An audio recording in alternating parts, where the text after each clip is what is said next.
Over the past couple of weeks, we've started to delve into the subject of the veracity of the Torah. I think, like I mentioned prior, that the most important question we have to confront as Jews is our perception of the Torah and the accuracy, veracity, and historicity of the Torah to determine if it indeed is the Word of God or if it is the Word of man. And like we've mentioned prior, the ramifications of our conclusions are very vast. As Jews who believe that the Torah is divine, we are governed in our behavior, how we spend the Shabbos, what we do in the mornings, what we're allowed to eat, what we're not allowed to eat, who we're allowed to marry, who we're not allowed to marry. All these myriad of laws in regards to Jewish life, Jewish observance, Jewish customs, land of Israel, all the laws. There's multitudes of laws, and indeed, most of the time, we're actually under the auspices of Jewish law. Now, if it's from God, it's obviously of tantamount importance that we observe the law, that we be aware of the law, that we be fastidious about the law. If it is the word of man, which is the only other option, then we have to take it with a grain of salt. It's a suggestion. Maybe it's it's a tradition, but tradition that's not immutable. That's up for us to be to question, to reconsider, to amend it. Now, we've brought copious and voluminous evidence to the veracity and historicity and accuracy of the Torah as a divine document. But there's going to be, very critically, there's going to be a confrontation between ourselves and our perspectives and our attitudes and this reality of the Torah being divine. And if we take the evidence seriously, we're bound to be very agitated. Because when you confront a reality that has ramifications on your life, it's in all likelihood, it's going to be very mentally stressful. And there's going to be a resistance. Now, the Talmud tells us, a very interesting Talmud in the book of Sanhedrin, that tells us, it goes through the history of Jewish people doing idolatry. Now, of course, it's unthinkable. How does a Jew do idolatry? But the Talmud says, unfortunately, throughout our history, we've had episodes and centuries where the Jewish people weren't always observant of all the laws, and even the most important law, which is to refrain from idolatry. Unfortunately, there were times and there were eras where idolatry was rife amongst the Jewish people.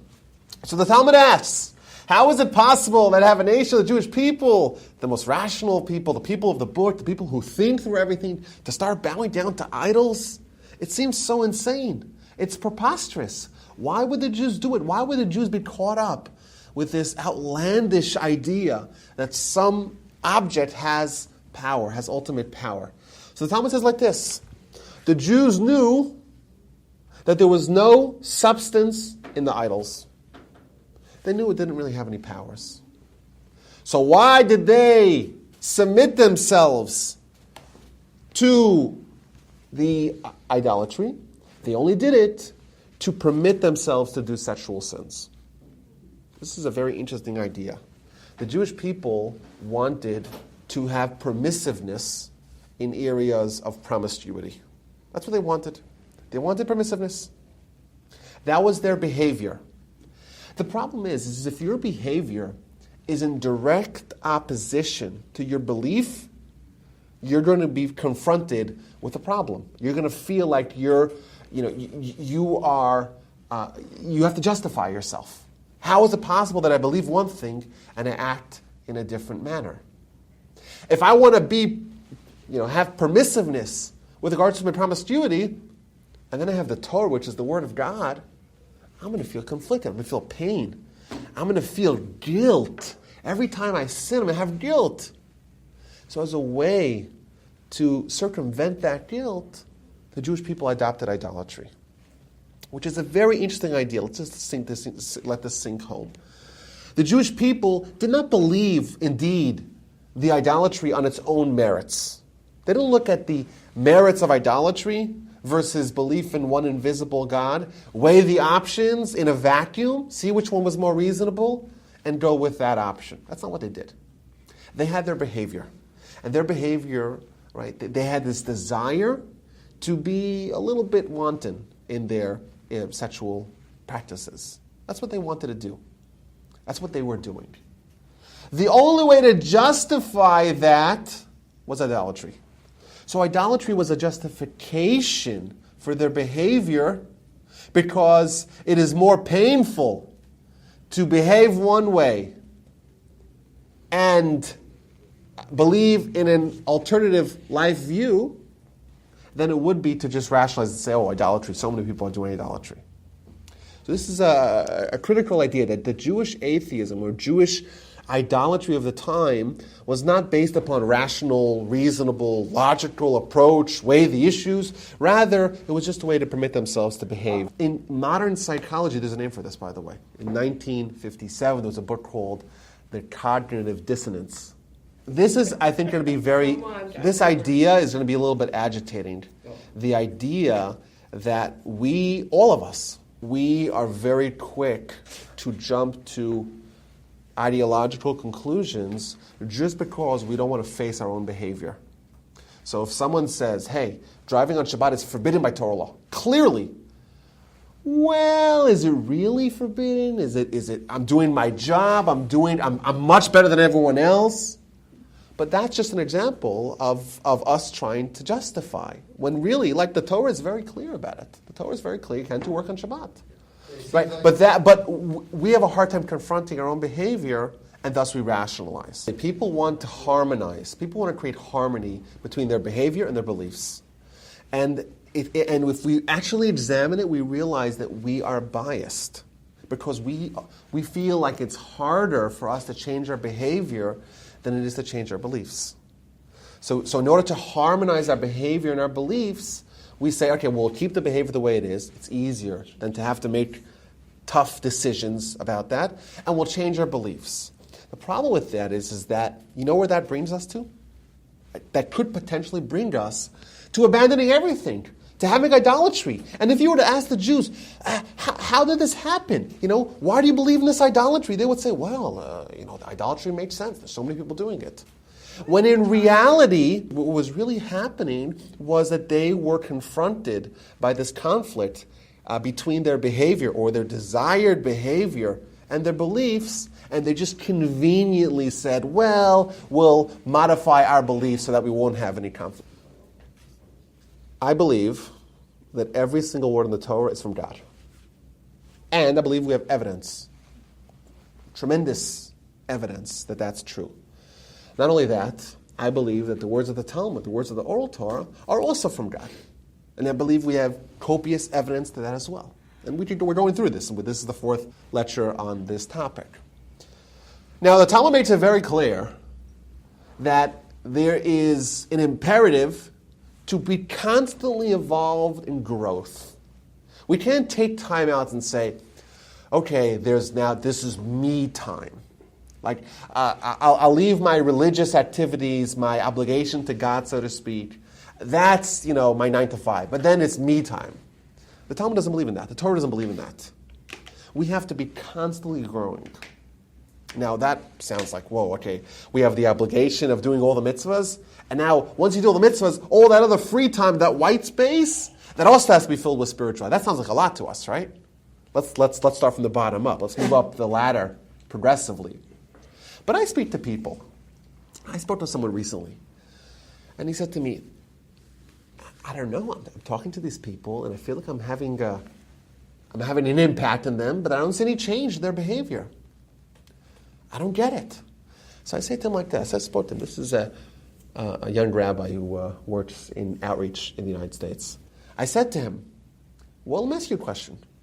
Do you believe that there is a tremendous prohibition against bitul Torah, against refraining from studying Torah?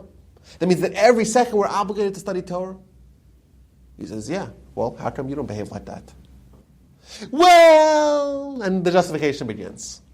The point is, wherever we are on the ladder, we're going to have this cognitive dissonance. We're going to say, I'm good enough. I'm fulfilling my obligations well enough. I don't need to push myself any harder. And this is our Yetzer Hara's way of telling us, you're good. You don't need to improve. You don't need to change. You're good right where you are. Well, what if this flies in direct conflict with the Torah, with all the Almighty wants? Well, that's not necessarily true. Well, I heard a rabbi who once interpreted it some other way. Right? And that's our way of coping with our conflict. We have to realize that the words of the Torah are the word of God. And we have evidence, and we're going to continue examining that evidence right now. Thus, when we are behaving in opposition to that, we have to realize that we need to change. And that's wrong. And we can't justify that. There's no justification for that whatsoever. Okay, so we're sinners. Fine, we're all sinners. It's better to be a sinner than to be someone who's delusional, than someone who's trying to tweak reality and say, well, the Torah can be changed. No, the Torah itself says it can't be changed. Look at Deuteronomy chapter 4, chapter 6, chapter 11, chapter 13. It's very clear. Right? It's better to be a sinner than to be self-delusional. So say I'm a sinner. I'm a sinner. You know what? I'm a sinner. My Yetzer Hara is stronger than me. Right? But don't try to harmonize. Don't try to change and pervert and distort the Torah to make yourself less tortured. We're tortured. That's the reality. The Torah demands greatness of us. The greatness is achieved by observance of Torah law. That's what it demands of us. And even once we get the Torah law, we don't stop there. We continue and continue pursuing greatness. And until we're dead, we don't stop working. Moshe, the last day, Moshe, the greatest man that ever lived, he was still plugging away trying to become even greater. That's what's demanded upon us. And there's no respite. There's no respite. You want to have respite, right? You start regressing. Yeah. So what do? How do I cope? I say it's much better to say I'm a sinner, and I hope to not be a sinner tomorrow and the next day, than to say, well, the Torah really relaxes its attitudes. But my point is that when we actually confront the evidence head on, it will be agitating because it's going to awaken and arouse this dissonance, this disconnect between our beliefs or our developed beliefs and our behavior. And that's indeed painful, but we have to realize that's painful for a reason, and it's okay pain because that pain can engender the growth. Right? The conflict and the way we resolve the conflict is going to decide whether or not we grow or we just resist the growth and stay in our comfort zone. And indeed, the goal of our deep dive into this subject is to try to get out of our comfort zone and to be discomforted and hopefully use that to change and become better people. So I want to examine, once again, the founding of our religion. Certainly the way it's told in the Torah, because it's a very unique description of a beginning of religion. Shavuos is the day where it all began, or certainly it reached a crescendo, or the highlight of the experiences that began our nation, certainly starting with the Exodus, culminating, of course, throughout the 40 years, but the peak, the acme, would be the experience of Mount Sinai. Now, every religion is going to begin. You look at patterns. Every religion will begin either with some miracles, some prophecies, or some revelations. Our religion is, and I mentioned this before, I want to kind of really go through this. Our religion is the only one that begins with a national revelation, with prophecy of millions, or certainly of multitudes, right? Even if it's not millions, multitudes is still very impressive. Now, what's important to note is that despite the fact that the Jewish people had miracles experienced by millions, and many different kinds of miracles throughout the Exodus period and the ensuing 40 years, we don't look at those miracles as being evidence to the veracity of our faith. So, for example, there were 10 miraculous plagues in Egypt. Now, these plagues were experienced by millions of Jews and by millions of Egyptians. Indeed, there is some evidence in the form of archaeological discoveries, which may or may not, because archaeological discoveries are a little bit soft, but may or may not actually show factual evidence in the form of material remains that do demonstrate that these supernatural events were happening. Of course, we all know the story of the 10 plagues, but these are each miracles that are supernatural. They were predicted beforehand by Moshe. They happened. They smote the Egyptians and not the Jews. And they culminated with the death of the firstborn, and the Jewish people are ushered out in a frenzy. These are miracles. However, we don't look to these miracles as saying, this is how our religion started. We saw miracles. Additionally, you know what happened over the 40-year period? So just some highlights. The Jewish people were hungry. What did they eat? They ate manna. Miraculous food descending from heaven every single day for decades. Not just like one time. For decades. A nation of millions of people are stranded in the desert and they're eating manna, spiritual food that falls down from heaven. They drink water out of a rock. Millions of people are sustained by water coming out of a rock. There's piles of meat every morning appearing for the people. There's a mountain flattening cloud that envelops the nation during the day. And of course, at night, there's a pillar of fire. Their clothes grew with them. These are miracles. They were described in the Torah. And we know this is the book that we got, and it describes our miracles. Korach rebels.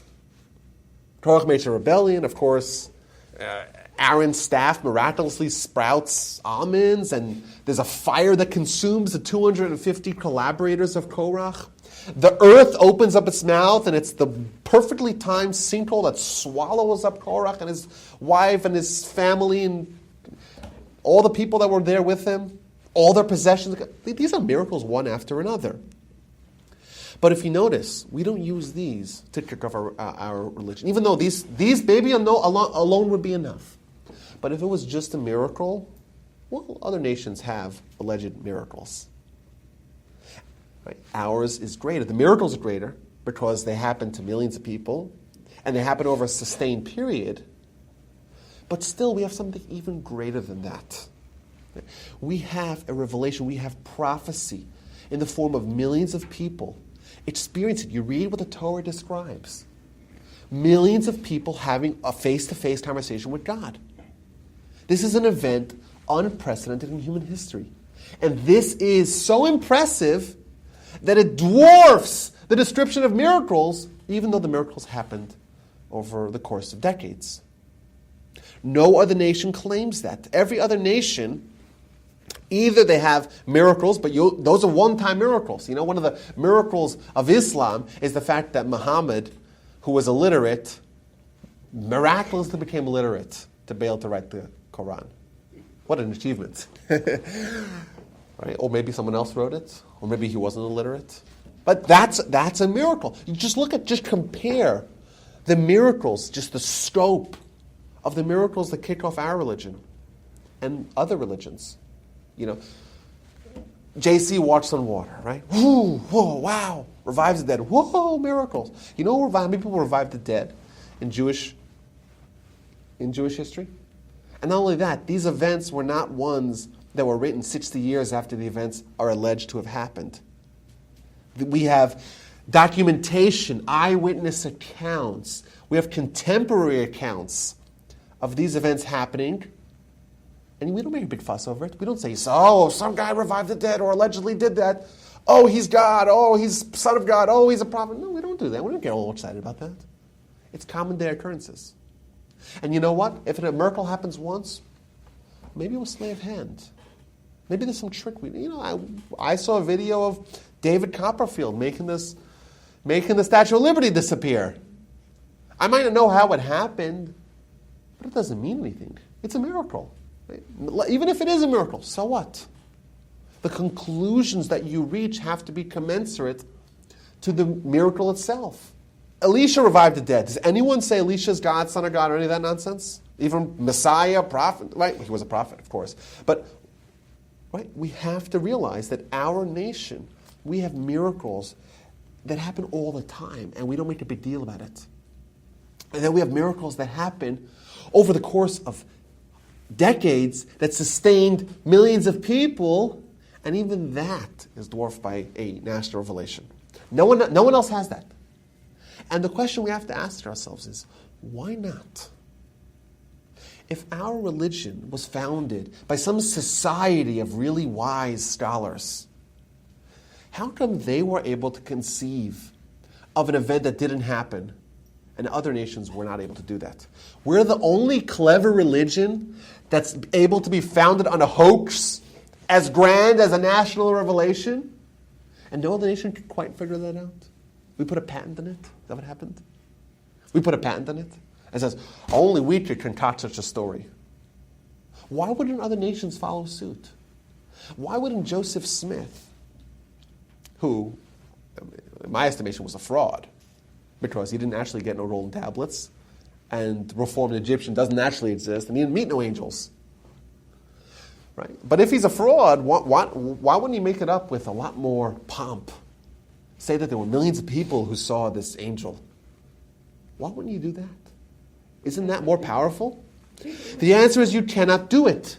It's an impossibility. It's not possible for me to convince. Maybe I can convince you guys I did a miracle. Maybe. Certainly a one-time miracle. I can't convince you guys that you ate manna for 40 years and nothing else and survived. I can't do that. There's no way for me to do that. The only way that I can get you guys to believe that actually happened is if it actually happened. Certainly I cannot convince you that you had prophecy if you did not have prophecy. Certainly I cannot convince you had prophecy alongside millions of your brethren if that didn't actually happen. And that's the secret why other nations don't have that. Because they actually didn't have it. And if they didn't have it, they couldn't concoct it. The only thing they have is, okay, maybe there's a miracle. Had that happen? Good question. Was it sleight of hand? Was it witchcraft? Who knows? But either way, we have to really appreciate that the miracles that kick off our religion are on a totally different scale than other religions. Maybe it was written afterwards. Right. Well, let me ask you a question. If it was written afterwards, would anyone have an account of it? Would an event like that be perpetuated? Probably, right? Right? It means if people experienced this, they would tell their kids about it, right? And if they didn't tell their kids, and one guy showed up and said, oh, I happen to remember this event, but no one else seems to remember it. And it happened to your parents and your grandparents. They're like, oh, what? What happened to my parents and grandparents? Can you imagine trying to perpetuate, let's say the Holocaust didn't happen, right? In a better world, right? Holocaust didn't happen. Can I convince millions of people that their grandparents went through the Holocaust? The amount of evidence we have for the revelation at Sinai is a lot more than we have for the Holocaust. And the chief reason for that is because the Holocaust, of course, was on over 5-6 years. And as Shoah historians, they tried to piece it all together working backwards. So they take the stories of every little town and every family and every individual who survived and say, okay, remember all your cousins and all your neighbors and try to piece together what it was, because it wasn't all one event. Right? This is an event wherein there's millions of people experience the event simultaneously, together. So indeed, there's more evidence to the existence of the revelation at Sinai than there was to the Holocaust. But it's a good thing to ask ourselves. How do we know if we didn't experience the Holocaust? How do we know that it indeed happened? And God forbid, we never question that it happened. We know it happened. But how do we know? Just logically. We know because it was experienced by millions of people and they told it to us. And I was born in 1986. That's 50 years after these events ceased to happen, at least on that scale. Yeah, before the photographs we doctored. Yes, but those can be doctored. I'm playing devil's advocate back to you guys, right? Those can be doctored, or maybe those are isolated incidents. My point is that an event experienced by millions perpetuate. There's a record of it. There's an accounting of it. We learned about it, even if we didn't. If someone showed up and said that there was another Holocaust that happened in 1997. And someone shows up 100 years ago and says, I want to tell everyone about this story, about this episode. You're like, what? We know of the Holocaust of the 1940s. What are you talking about? We have no record of it.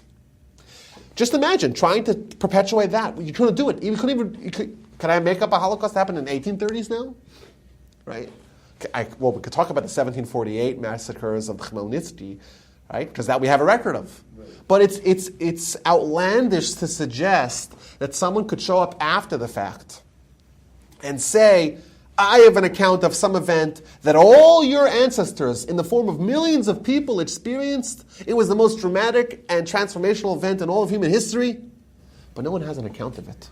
I'm the only one. Just work it out. It's not possible. Just like it's not possible that the Holocaust would be doctored. But number two, that's also an impossibility because remember, Moshe gives the Torah scrolls to the Jewish people during his lifetime and during the lifetime of the people themselves who experienced these events. So the story itself contradicts the reality or the possibility of this showing up post facto. So besides the fact that it's illogical to actually suggest that that happened, just like it would be crazy to suggest that the Holocaust could be concocted 100 years or 200 years after the fact happened, but that would also belie the story itself. So we have an experience witnessed by millions of people who they themselves received the accounting that they passed on in the form of the written document, and of course the accounts that parents tell their children till this very day. It's interesting because the other religions don't challenge the veracity of the Torah. What they do is they try to replace it with a different philosophy. And they even use it and the problem with that is that the very Torah itself that they claim once was true makes it very clear that's a final document. There's no amendations to it. So either way, it's not intellectually honest to say the Torah was true, but now it's not true anymore, it's not binding anymore, when the Torah itself makes it very clear that you cannot change it, you cannot improve it, you cannot add nor subtract from it. It is the final word and cannot be amended. So that doesn't get started. I want to just once again rehash this point. The Torah describes an event experienced by millions that is as verifiable as the Holocaust is, even more verifiable, and that is indeed the foundation of our religion. We have stuff to back up. If you don't like that, we still have miracles that dwarf other miracles. No other nation has miracles that kick off its religion in any way that rival in any way descriptions of millions of people eating manna for 40 years. Right? One-time event that may or may not have happened does not hold a candle to that. And not only that, the author of the book made it clear, was so sure that this was the only time this event would happen, that he even wrote in Deuteronomy chapter 4 that this event will not happen again, nor will any other religion claim a national revelation. So maybe it was made up after the fact. Even if it was made up after the fact, that would prove that it's possible to be made up. It's possible to be made up. If so, how would you write in the same document that no one else will follow suit and make it up as well? Thus, it's illogical to suggest that it was made up afterwards, and then in the same document it would say that no one else will ever claim such a revelation. The answer is the reason why the author was so sure that no one else would ever claim such a revelation is because such a revelation to claim it as a hoax is impossible, and thus it happened indeed at Mount Sinai. And we could say with confidence, God could say with confidence, it's not going to happen again. Because once you accept the fact that the Torah is true, it's still valid today. It cannot be changed. It's valid l'doros, l'dorosechem, forever. Every mitzvah of the Torah is valid today. Every restriction of the Torah is valid today. And we have to try to harmonize our behavior with our beliefs. The Torah does not give us the option to select some mitzvahs to observe and some mitzvahs to discard. There's no such clause in the Torah. It doesn't exist anywhere. There's nowhere does it say that you can opt out of some mitzvahs. That it's non-existent. Now, what some people have decided to do, in the face of all the logic and all the evidence, they say, well, the Torah is not true. Okay, but then they have to answer all the evidence that proves otherwise. But that's the only way you could take the Torah and say, well, it's not relevant today. But remember, once you do that, you have to take the whole thing and throw it out. Everything. Not only that, you have to take the contributions of millions of people and negate and invalidate them. You have to take the sacrifices of millions of people who died for the Torah and make that in vain. Because remember, if people died standing up for their Judaism, resisting the calls for conversion, which happened millions of times over the past 1,000 years. That's not an exaggeration. Millions of times. If you see the Torah as a farce and a hoax, which you do, by the way, if you invalidate even one law, you're taking that contribution and you're making it meaningless. And in my view, to kill someone for what they believe is not half as cruel as to make their belief meaningless. To take someone, and certainly if you take people of your own kin, of your own brethren, and the contributions that they made to Jewish folklore, even, and the fact we tell our kids about Rabbi Akiva. Rabbi Akiva died because he was teaching Torah publicly. And you know what? We're only here today because of the dedication that he had to Torah. He's a hero. But you know what? If the Torah was a farce, and by the way, and I'll repeat this again and again, if you take one word out of the Torah, one mitzvah out of the Torah, and you say that's not from God, everything else is on the cutting board. It's either all or nothing. If you do that, you say Rabbi Akiva died, he was a fool. He should have stopped teaching Torah. Why would you waste your time teaching the word of man and die because you're teaching the word of man? Could you imagine someone going and saying, I'm teaching the 7 habits of highly successful people, even if it means I'm going to get killed? That's insane. That's outlandish. That person's death would be meaningless. If you take out one mitzvah of the Torah, you thereby invalidate the entire Torah as being the Word of God, because if it's the Word of God, you can't pick and choose. And thus you're saying Rabbi Akiva was an absolute fool for doing what he did. And of course, I don't think people realize that, but there's no other way around it. There's no escaping that conclusion. Okay, so what do we do with our behavior? We're sinners, and we need to improve. Better to be a sinner than to be someone who invalidates the entire Torah, and along with that, the contributions and the sacrifices of millions of Jews throughout history. I want to quickly look at some of the things the Torah says and really try to ask ourselves the question, is it possible that a human could have written this before these events happened? Additionally, is it likely that a human would write these words and make these predictions? Because even if it's possible for a human to say some things, some of the things it's outlandish to suggest that a human would write them.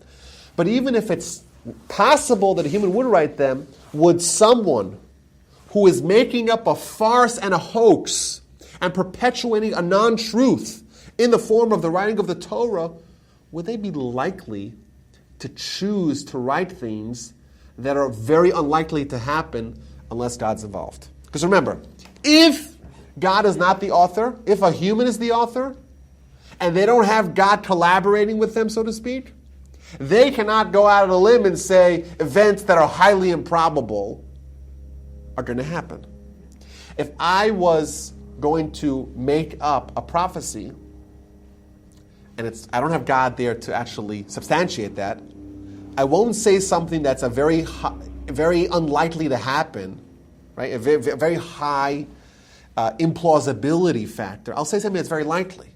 I'll say something like, we're going to have some chaotic weather over the next year. Okay. Anytime there's a thunderstorm, wow, look at this prophecy. I'm not going to say something that's very unlikely to happen. So when we look at what the Torah says, these are in the Torah, right? These have been in the Torah for as long as we've had Torah. The Torah makes predictions and makes statements and makes mitzvahs that either a human in their right mind couldn't know or couldn't foretell, or wouldn't foretell, or wouldn't because they want to perpetuate an untruth. So for example, we're told multiple times throughout the Torah, indeed it's insinuated throughout the Torah itself, that the Jewish people will be around forever. Abraham is told, your kids will be around forever. It's very clear. It's in Genesis. You guys read it recently. It's there. You want to look at it, it's Genesis 17. I will establish my covenant to me and you and your descendants after you throughout the generations, an eternal covenant to be your God and the God of your descendants after you. We're going to be around forever. Additionally, we're told, this is from Leviticus Even when the people are in their enemy's land, I will not reject them, I won't spurn them. Lest by wiping them out, I may void my covenant to them. It's God saying, I have a pact with you. Right? And God's not like the Germans. When God makes a pact, he fulfills it. He doesn't renege on his pact. So God says, I'm never going to wipe you out, because if I do, I'm going to run afoul of my covenant that I made with Abraham. I will remember them because of the covenant I made with our forefathers, whom I brought out of the land of Egypt under the eyes of the Gentile, that I may be. So Torah is saying the Jewish people will be around forever. Now, for as long as we can remember, we have been around. We're still around today. Right? We're in a Jewish institution right now. There's between 14 and 18 million Jews around. We're still a nation, right? We're still around today. But if you were to go back to the 4th century, the 5th century, the 9th century BCE, and you were going to write the book, the definitive book of the Jewish people, would you be likely to include the clause that the Jewish people are going to be an eternal nation? Maybe. Maybe not. It's possible. Remember, as we're here trying to perpetuate a myth, a falsehood, a non-truth. We're writing this Torah. We're so clever. We're so smart. We're going to pass this off as the Word of God. And we're going to write that the Jewish people will be around forever. That sounds good. What do you guys say? All the editors agree? Let's put that in. Okay, put that in. Let's just shoot for the stars. Let's say they'll be around forever. Now we know, even at those times, that nations are coming and going like flies. If you look at the annals of history, we have nations that rise to great heights and prominence, and then they disappear and they're gone, and there's hundreds of such nations and people. Okay, but we're going to write the Jewish people around forever. However, if we are to do that, what conditions need to be at play to make sure that happens? Well, we should be strong. We should be secure. We should be stable. We should have a land. We should have moats in the form of culture, in the form of language, in the form of borders. We shouldn't have so many aggressors. We shouldn't have so many people that want us dead. Yet all those things aren't true. Not only that, all those things are predicted by the very same people that predicted that we'll be an eternal nation. Additionally, we're told in the Torah, the very same book that predicts that we will be around forever says we'll always be small in number. There's never going to be a nation of Jews that are billions. Because you know what? If we're billions, of course we'll be around forever. Because anyone we come in contact with, we'll just swallow them up. Not only that, we are foretold, this is in the Torah, that we're going to be wandering. We're going to be going from place to place. You know what? What happens when you go from place to place? What are the likelihoods of you sticking around forever go up or go down? Drastically go down.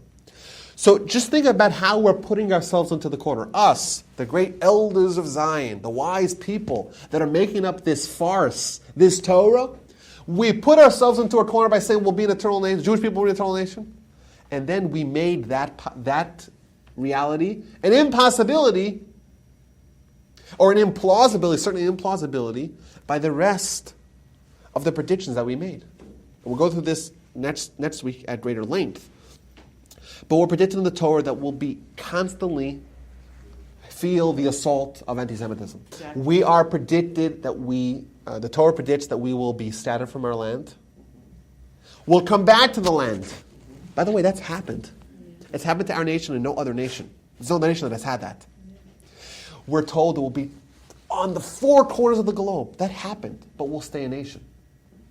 We're told we'll be small in number, yet we'll stay a nation. We're told that our very way of living will be under constant assault, yet we'll stay an eternal nation. And I want to ask this question. We'll get into this more at greater length next week. Could a human have written this? It seems very unlikely, especially humans with the intelligence to write the rest of the book and to perpetuate the rest of those hoaxes. To write something that doesn't happen, it's unprecedented in human history. To write that we'll be an eternal nation, yet we'll be small, we'll be scattered, we'll be hated. Why would we do this? Just ask yourself that question. If humans wrote this book, explain to me how that happens. I can't think of any rational explanation. So we have evidence here. Just to go back to where we started here. There is such abundant and bountiful evidence to the veracity of the Torah. It's from God. It's actually from God, and it's still valid today. It's still valid.